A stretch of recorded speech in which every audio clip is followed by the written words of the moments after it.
Naabutan na naman tayo ng ulan dito sa Baclaran mga idol. Galing kami sa Baclaran Police Station para kumuha ng police clearance.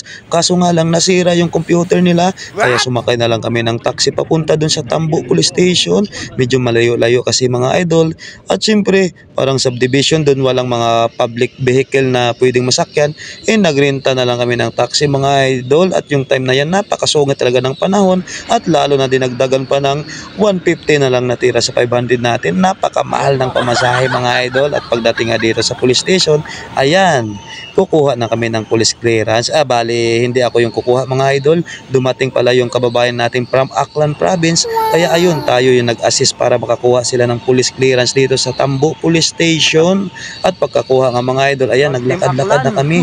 Naglakad kami halos 1 hour dyan palabas para lang makahanap ng sakayan pa uwi na makamura kami mga idol. Naku, masakit sa bulsa yung 350 na yun. Kahit nga libre naman ng kumpanya yun, at least mahal pa rin yun. At naglakad-lakad na lang kami mga idol papunta dun sa main road. At hindi din talaga maramdaman namin yung pagod dito kasi nga napakaganda ng panahon. Medyo masungit niya yung panahon dyan napakaganda talaga ng view dito mga idol.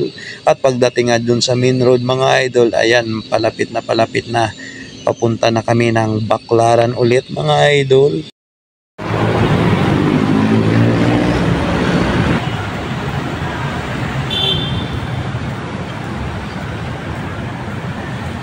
At sa wakas nga mga idol, nakasakay na kami ng jeep papunta ng Baclaran. Nako, at siyempre pagdating ng Baclaran, siyempre bumaba na sila.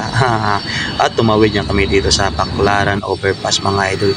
Pauwi na sa amin. Excited na kami makauwi kasi nga gutom na. At pagdating nga dito sa 7-Eleven, ayan, bumili muna kami ng mainom at makain namin. Pampapawi lang ba ng gutom at pagod namin.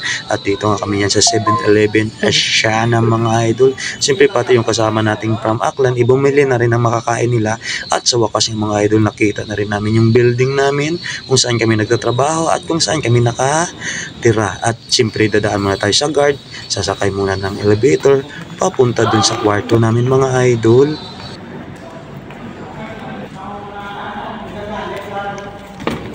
At pagpasok na natin sa kwarto natin, itinapon yung binili at humiga. Nako, bagsak ang person.